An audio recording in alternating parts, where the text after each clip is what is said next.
The Dallas Stars and Seattle Kraken are set to go head-to-head in round 2 of the Stanley Cup Playoffs. And on today's episode, I talk with Erica Ayala of Locked On Seattle Kraken to get you prepared for everything you need to know heading into this series.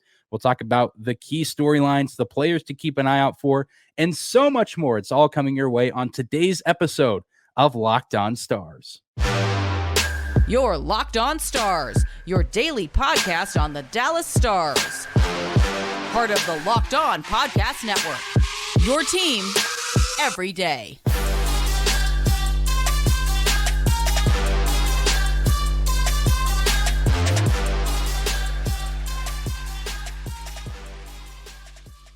Howdy, Stars fans. Welcome back to the Locked On Stars podcast, the only daily podcast covering the Dallas Stars. Part of the Locked On Podcast Network, your team every day. I'm your host, Dane Lewis, your local expert on all things Dallas Stars hockey, coming to you on this Tuesday, May 2nd. And today's episode is brought to you by the Gametime app. Download the Gametime app and create an account and use code LOCKEDONNHL for $20 off your first purchase. And whether this is your first time here or you are a recurring listener, thank you for stopping by and making Locked On Stars your first listen every single day. Be sure to subscribe to the show on YouTube or wherever you get your podcasts at. We're always free and available no matter where or how you choose to listen. We got a fun episode lined up for you today as the second round of the playoffs begin tonight as the Stars and Kraken will face off at the AAC at 8:30. So let's not hesitate any longer and get into today's crossover episode where I talked with Erica Ayala of Locked On Kraken to get you set for this second round series. Welcome in, everybody, to this Western Conference crossover for the second round of the Stanley Cup Playoffs. My name is Dane Lewis, host of Locked On Stars, and I'm joined now by Erica L. Ayala, host of Locked On Seattle Kraken. And Erica, this is maybe not the round 2 matchup that people were expecting, but it's bound to be a very exciting matchup. The Kraken have taken down the Stanley Cup champion Avalanche. They advanced to round 2, their first season in the playoffs, and they win their very first series. How does that feel, just as someone who's watched this team since its beginning last year, to see them where they are now? Can you describe that feeling of what it's been like watching this team? Yeah, I mean, I think, it's been exciting. It's always exciting to see the playoffs. But I think what's been most exciting for me is, you alluded to that not many people thought that this would be the matchup. But I think it's been exciting truly to see people underestimate the Seattle Kraken. And I think they're big storylines that people know a little bit about, but it's definitely come to my attention that not many people know the ins and outs of this team. And that's been exciting for the team to really step up and play the best version of Seattle Kraken hockey I've ever seen. Absolutely. And you started to lean into it there a little bit, and that's kind of where I want to start off. What from your perspective, is the biggest storyline for this Seattle team? I feel like there's a lot of different ways you can slice it, but you're the expert here. And so what are your thoughts going into this series? What's the biggest storyline for this Kraken squad as they get ready for this round 2 matchup? Well, I think you have to start with firsts. We over at Locked On Kraken, our everydayers really had a lot of fun leading into this is the first time, the Seattle Kraken ever do. When it's the first year, everything's first. But last night, at the time that we're recording, the Seattle Kraken became the first team to advance to the second round of the playoffs by beating the reigning and defending champion. So that's a pretty big storyline. And don't believe everything you read on the internet, but obviously, and I'm sure we'll get to this with your series as well, there's been a lot of conversation about the physicality.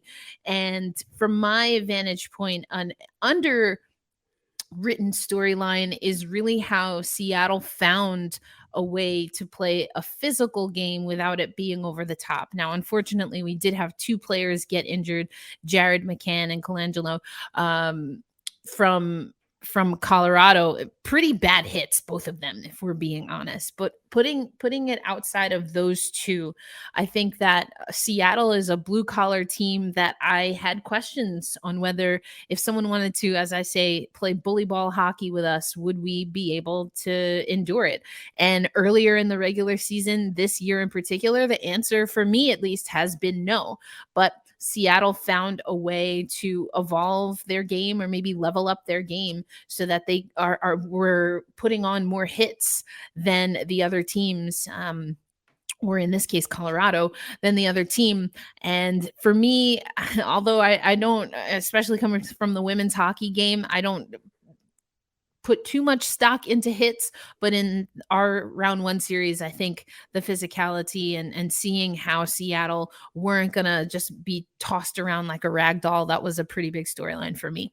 So I don't know. Like I said, I feel like I know from my vantage point, maybe what some of the storylines were from the Dallas series. And obviously we played each other in the regular season as we were marching towards the playoffs, but I'm very curious to hear from you. What do you think are some of the storylines?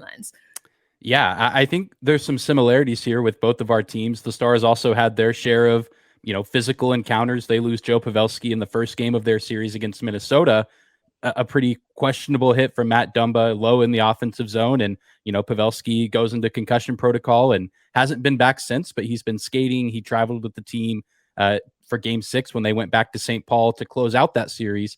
And so I feel like that's kind of where things start is, are they going to get Pavelski back? Right. So I think that can add a whole new dynamic to the Stars offense, which has still found a way to run fairly smoothly. A few hiccups here and there in some of these games against Minnesota. But I mean, you recreate that line of, Rope Hintz at the center and then Jason Robertson and Joe Pavelski out at the wings. And I think that opens a lot of different things up for the Stars.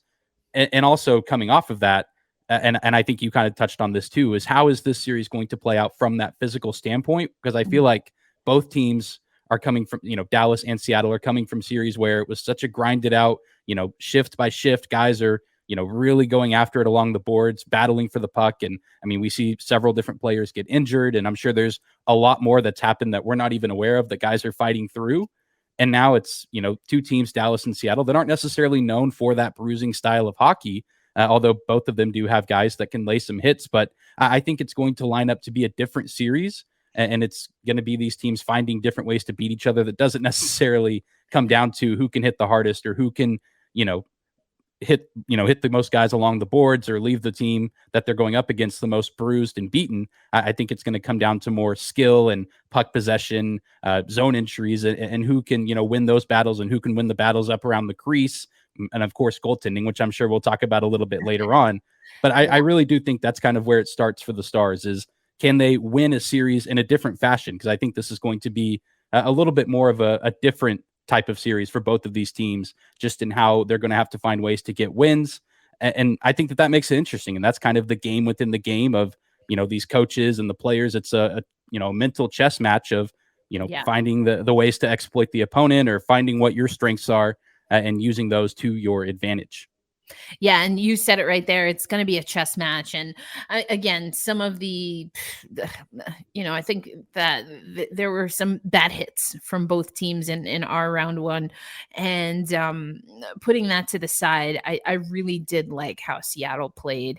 I thought early on, they were having that difficulty switching tactics. Game 6 was not a great game for us. We had a chance to wrap it up at home, and that did not manifest. But I saw from game 6 to game 7, the Seattle Kraken making the changes that needed to be made. And that, I think, also was important. Now, I've seen individual players, and I know we're going to get to some players to watch coming up, but I've seen individual players that I've talked about over and over again that not only practice to practice, game to game, but also shift to shift are making changes. And it was great to see a wholesale buy-in from game 6, where we look flat, we look tired, to then game 7 on the road and being able to take the series from Colorado. So I think those are pretty big storylines. Yes, I do think that both of our teams, because of what happened in round 1, people are going to be looking to officiating, which was huge. And I believe you talked with Brett, right, about officiating on Locked On NHL. I remember that episode.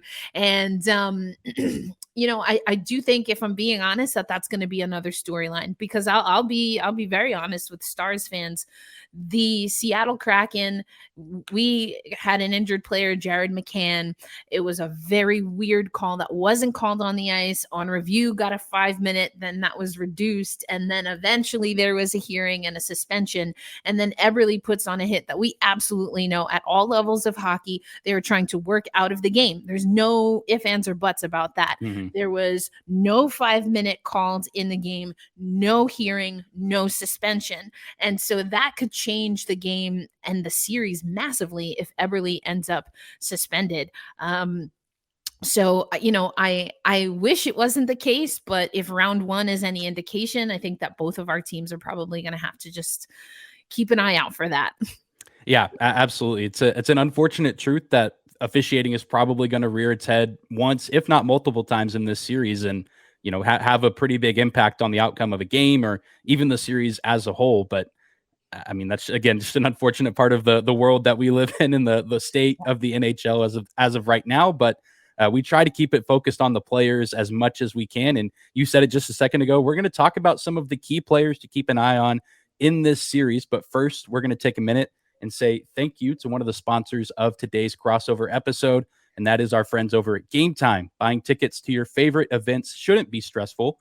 Gametime is the fast and easy way to buy tickets for all the sports, music, comedy, and theater near you. With killer deals on last-minute tickets and their best price guarantee, you can stop stressing over the tickets and start getting hyped for all the fun that you'll have. Whether it's Stanley Cup playoff tickets, NBA playoff tickets, MLB baseball is in full swing. You can get all of those tickets on the Gametime app.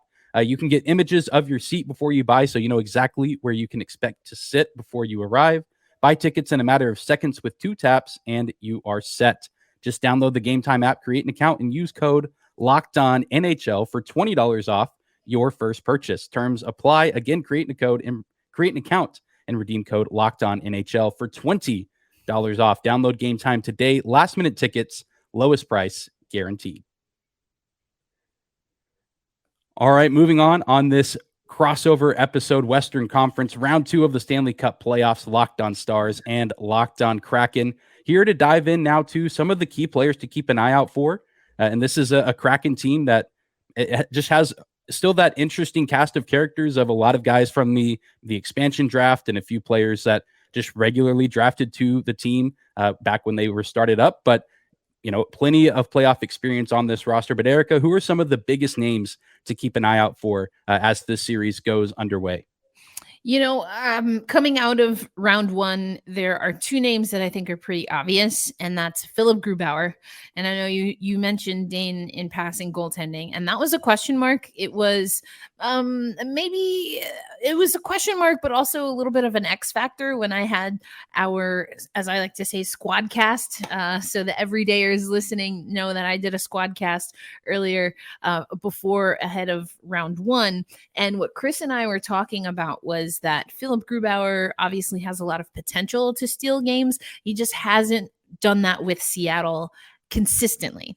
And with the kind of juggling back and forth what we were going to see. Well, Philipp Grubauer was fantastic. And I really hope that there are some Seattle Kraken fans that are eating their words and deleting their tweets for what they put him through at times in our very short history. I think another player that was a really fun storyline also, but I wanted to save it for this part, is Ty Cartier. He comes in, he's the AHL Rookie of the Year playing with the Coachella Valley Firebirds, gets called up after the McCann injury. We've got Andrei Burakovsky out.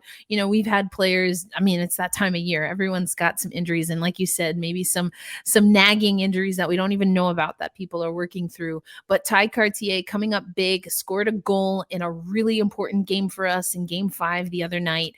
But then also in Game 7, bought into the system that Seattle is trying to deploy, which is very simple. We're playing blue collar, keep it simple type hockey, which includes being aggressive on the forecheck, but blocking shots. So I talked about the hits a little bit, but the shots blocked also, getting in lanes, winning 50-50 pucks, which you mentioned earlier. Those are the things that got Ty Cartier the call up, and it's exactly what he did for the Seattle Kraken at a time where very easily the franchise and the morale throughout the fan base was not only one of anger because of what we talked about, the officiating and the hit by Cale Makar on Jared McCann. It's officially an undisclosed injury, but we're pretty sure he has a concussion. And Ty Cartier was that breath of fresh air. So those are two players coming out of round one. And I want to give just one or two more because these are the players that got us to where we were as far as in the playoffs. And then also maybe not on the score sheet, but with their hard work and hustle, these are the players that keep us in games.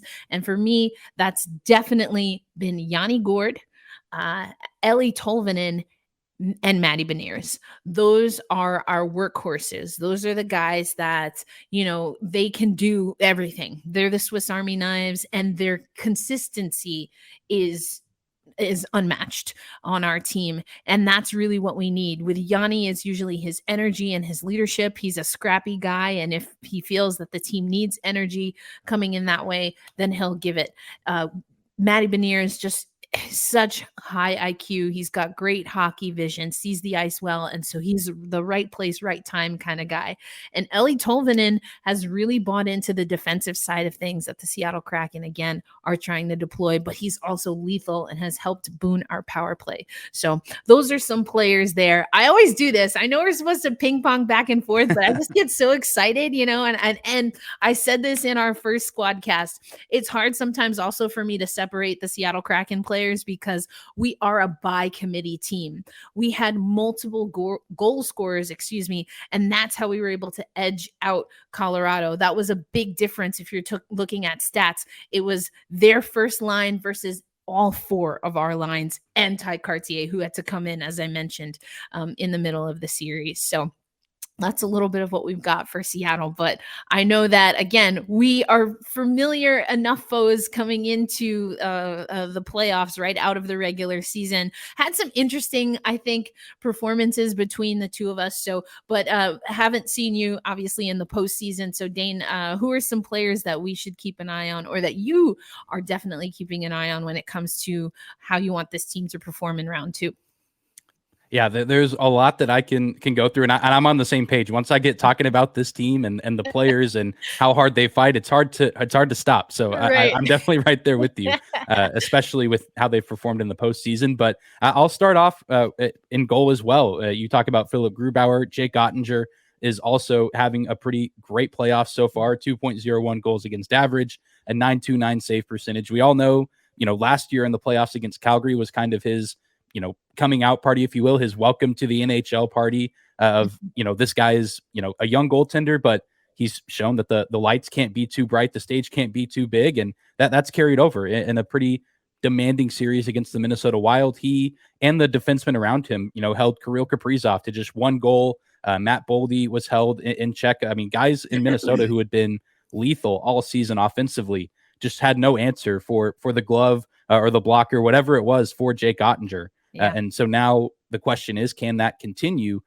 to now the farthest that he's ever been in an NHL postseason, because they got eliminated in round one last year. And now it's just, okay, how can he continue to find that new level and find that new energy that you need as you continue to go? Because the playoffs are such a grind just within themselves, let alone, the fact that he started 60 games this season for the Stars in net. And so it's going to be interesting to see how he continues to carry on. But you look at the skaters, Roope Hintz, I feel like, is a guy that has to be discussed, leading the NHL in points in the postseason so far with 12 points, 5 goals, 7 assists, a hat trick in game 2 against Minnesota.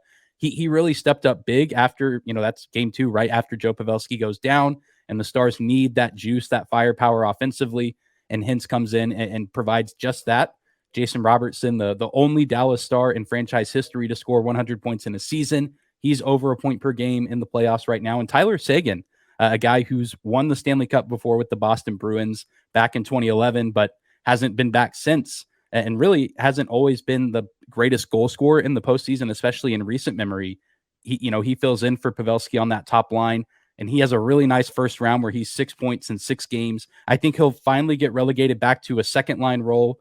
here in this series against Seattle with, Pavelski likely coming back. But it was a breath of fresh air to really see him get going because he's I don't want to say controversial player in Dallas, but he gets paid a lot of money, one of the highest paid players in the league, and yet his production doesn't always match that. But if he's going to continue to play like this in the playoffs, I think Stars fans are going to find themselves on his side a little bit more often. And you brought up Matty Beniers, so I feel like it's only right that I bring up Wyatt Johnston, another Calder Trophy finalist likely. I know these two are probably going to be in the discussion with Beniers likely winning it at the end of the day, but Wyatt Johnston, 19 years old, his first Stanley Cup playoffs, and he might not have the flashiest numbers, but it's been really impressive to see a young kid who's still a teenager play with, such calmness, such poise in, the Stanley Cup playoffs, which is not an easy adjustment to make, but he's found a way to, keep his game at a consistent level. He hasn't really looked too nervous or unafraid. He's not the biggest player. He's one of the smallest players, in fact, on the team, but doesn't stop him from going along the boards and trying to dig those pucks out against some of the bigger players. I mean, those Minnesota Wild defensemen are some of the meanest and roughest in the league. And I mean, there was no fear from number 53, which was really impressive to see for, a guy who was just drafted in 2021. And, maybe after looking at his rookie season, maybe should have been drafted a little bit higher, but he's out to prove that he belongs and that he isn't just a role player or a passenger here in the postseason as a 19-year-old. He's ready to, kind of do what Jake Oettinger did last year and let the NHL community know that he's arrived and that he's ready to be a star in this league. Yeah, I love it. I think that there's so much in what you said there.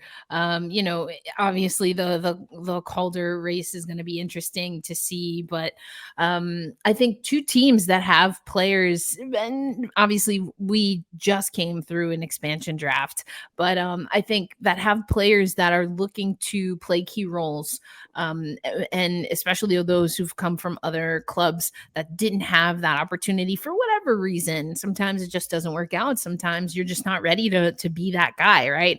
And so I think it could make for a really scrappy series, not in the same way that we saw again with the physicality and, in my opinion, it boiling over a little bit and Colorado thinking they can punk us, but well, we saw how that ended. So I'm curious. I'm curious to see what the fabric and kind of who's going to set the pace, and I don't mean like Dallas versus Seattle, but I do think individual players from both of our squads have the ability to just kind of take over how the series is going to go from the drop of the puck tomorrow night or Tuesday night, I should say.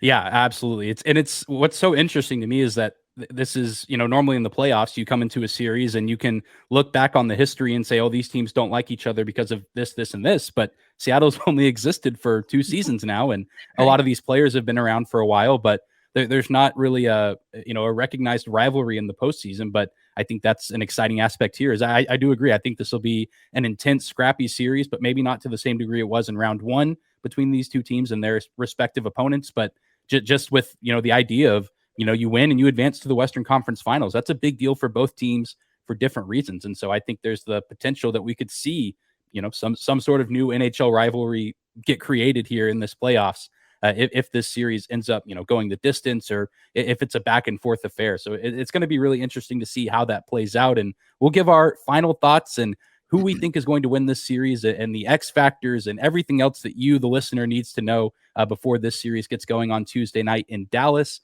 But first, we got to say thank you to one more sponsor of today's episode, and that's our friends over at Athletic Greens with an Athletic Greens product, AG1. Whenever you take one delicious scoop of AG1, you're absorbing 75 high-quality vitamins, minerals, whole food source superfoods, probiotics, and adaptogens to help start your day right.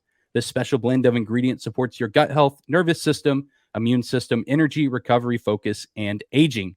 There's tons of people out there who take some kind of multivitamin, and it's important to choose one with high-quality ingredients that your body can actually absorb. AG1 is a small micro habit with big benefits. It's one thing you can do every single day to take great care of yourself. And right now, it's time to reclaim your health and arm your immune system with convenient daily nutrition. It's just one scoop in a cup of water every day, and that's it. There's no need for a million different pills or supplements to look out for your health.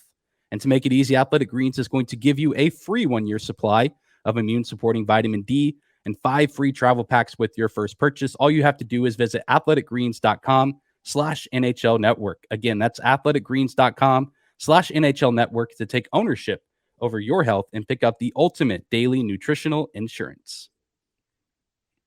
All right, third and final segment of today's crossover episode, Locked On Stars and Locked On Seattle Kraken. Thank you guys for listening and watching, making us your first listen of the day.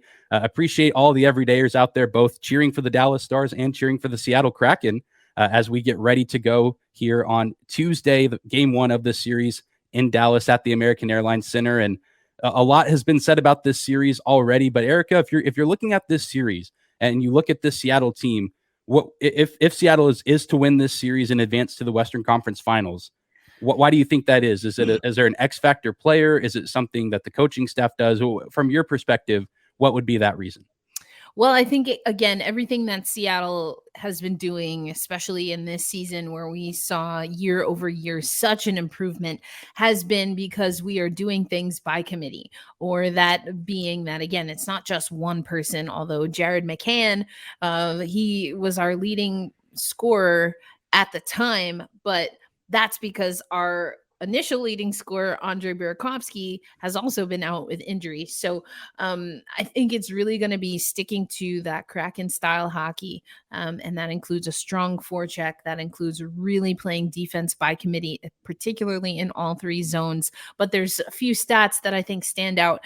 And the penalty kill was huge for us against Colorado, and we're coming in at an 88.9% clip while on the PK, or a power kill, as some may say. That being said, the power play did struggle, only 14%. And I'm looking at that 37.5% for Dallas. And I guess the good thing is that we have a strong PK. But I think that's going to be interesting. Special teams just overall. I think another stat that stands out to me, and Dave Haxtell, our head coach, goes back and forth on how much he puts stock into faceoffs or even things like hits and blocks. But I do think that faceoffs, because of the possession game that Seattle wanted to play against Colorado, that became an issue. And so looking at our faceoffs, we're sub 50% there. And I think that we're going to have to do better than that from the circle. Yeah, and I have those numbers pulled up as well. I'm seeing Seattle through the playoffs, 15th, 45% in faceoff wins, and Dallas 56.3. That's first. And that's going to be a really interesting matchup. That's something that the Stars pride themselves on, is having a guy on every line, if not multiple guys, that can go out and win a draw. And especially in late game situations, whether it's down a goal and you need one, or you're defending in the defensive zone and the other team has their goalie pulled, it can be, make or break whether or not you're able to win those faceoffs. Yeah, that and special teams. Yeah, it's going to be fascinating, because that's really where a lot of the Stars offense came in round one, was the power play. And so how are these teams going to be disciplined? Are they going to be disciplined enough to not take penalties? But again, I mean, they can only do so much. We talked about the officiating. It's going to rear its head at some point. And also which penalty kill can hold strong, which power play can find a way to connect. It's so many different storylines. And it feels so up in the air of who's going to strike first. I know it was all 7 games that Seattle scored first in every single game. Is that right? That is correct. Yeah, that's another big thing for us. We had a few overturned goals on offside calls that helped with that. But yes, that was another key for us, and something that is a perfect example. I'm actually glad you brought that up, because it's a perfect example of something that was very inconsistent last season that had its moments, especially through our winning streaks this year, but was lock solid in the postseason so far, which is scoring first, getting out ahead early. And as you were talking about that, I was also thinking about, do I think that a high scoring affair versus keeping it tight is going to benefit Seattle in particular? Because if I remember correctly, we've had some decent scoring games between us. We lost in regulation and in overtime. So, that right there, just in 3 games, that did play to the Stars' advantage. And generally speaking, I don't think Seattle want to get into a shooting match. And we haven't had to worry about that because Philipp Grubauer has been pretty solid. Yeah, and you talk about those regular season games. I think 2 of the 3 went to overtime. Dallas wins one in Seattle, and then Seattle wins one in Dallas. But it's going to be different if it's close and highly contested, because overtime isn't 3-on-3 now; it's 5-on-5. So it becomes a little bit more of a a war of attrition, if you will, of endurance. And I know the Stars found themselves in game 1 against Minnesota. They went to double overtime. And so I feel like we could potentially be due for at least one overtime game, if not multiple, given how well both goalies have played and, how defensively tight and defensively sound I think both teams are going to want to be, because you don't want to make that first mistake in a playoff series that cost you a game and you find yourself down, because you just never know with how momentum can swing in this postseason. We've seen it all over the league. We've seen it in the West. We've seen it in the East. But it really, just comes down to who's going to make that first mistake and who's going to be able to capitalize on the momentum. But wrapping up here, Erica, we got to talk about just predictions and how we think this is all going to go down. Who do you think wins this series, and how many games do you think it takes? Ooh, that's a good one. Well, first, just to buy myself some time, I love that you said momentum, so the everydayers who listen to Locked On Kraken know that our head coach hates that word. He doesn't believe momentum carries from game to game or series to series. So I have to make a little edit for the Kraken listeners and say we are focused on determination. And with that determination, I say, I said 6 in last series. I think we have a pretty good chance of going, 6. I'd say probably 5-6 in this series as well. And I'm gonna do what I did last series as well. So I'm gonna say Dallas in 6, but if we go 7, I like Seattle's chances. Yeah, I think I'm kind of in the same boat. I think Dallas is the better team. And obviously that's not a slight to Seattle. They've obviously taken care of business and took down the defending Stanley Cup champions. They deserve to be here. But I think you just look at the numbers, you look at the roster. I think Dallas is better suited for this series, but I expect it to be competitive. I don't expect it to be easy. I can very well see these teams splitting the first 2 games in Dallas. And then that makes things really interesting going to Climate Pledge Arena, that I imagine is going to be one of the most insane atmospheres that we'll see in the playoffs all postseason, with it being in the second round. But I'll go right there with you, and I'll say Stars in 6. But if it goes to 7, I would be very, very nervous. I'll tell you that. Well, we'll have to see what happens. And it's also interesting because we tend to play better on the road. So these early games are going to be critical for Seattle. So we'll see what happens. But Dane, I'm not 100% sure, but being that I'm in central time, if I can make my way to Dallas, I will be sure to let you know. Yeah, absolutely. Let me know. And I'm hoping to maybe try to catch at least one of the games while they're here, just to get a sense of that atmosphere. And exactly. We'll just have to see how it plays out. But let's go ahead now and wrap things up. Erica, if you want to let the people know, I know we got plenty of Kraken fans listening, but might be some Stars fans out there who want to get some more information on this Seattle team. If you want to let the people know where they can find you and your work, whether that be social media, as well as Locked On Kraken. Yeah, for sure. Well, let's start with the show. Just like every other Locked On podcast, you can find us anywhere you listen to audio. That includes Sirius SXM. I always get that one confused. So we want to make sure we put in that plug, because now we're both in round 2. So you can make sure you listen to the radio broadcasts in particular for the home teams. I know I like to listen to Everett while I'm watching the national broadcast. But you can find Locked On Kraken, the show, on social media, Instagram and Twitter in particular, at Locked On Kraken. It's the same for YouTube. And you can find me, the show host, Erica L. Ayala, at Lindsay. Yes, that's what the L stands for, Lindsay. Lindsay08. That's ELINDSAY08. Dane, how about you? We know Kraken fans. We're going to be playing some of your nows, and as we did in the past. So where can we find you if we want to get a little taste of what's happening behind enemy lines?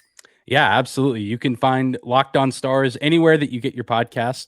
The same places that you can find Locked On Kraken. It's Locked On Stars is going to be there as well. Also on YouTube, and then social media, just search our show name, Locked On Stars, Twitter and Instagram. And I'm on Twitter as well, at Dane_Lewis, because Dane Lewis with 1 underscore was already taken. So I just added an additional one, and Twitter said yes. So I'm working with what they give me.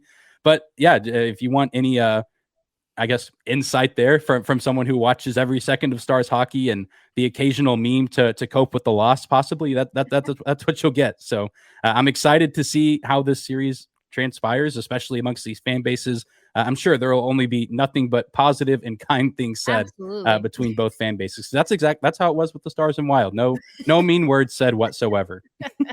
Absolutely. Yeah, we don't do that. Yeah, never. It's the Stanley Cup playoffs. Everyone's best friends and everyone agrees on everything. That's right. Everyone, smells like rainbows and looks like, just spring dew. Everything's great. Yeah, absolutely. But Erica, thank you so much for crossing over. And I'm excited to see how this series unfolds. And I'm sure we'll be keeping in touch throughout the entirety of it. Oh, absolutely. Well, best of luck to you. Have a great time with it. And yes, we'll stay in touch for sure. Absolutely.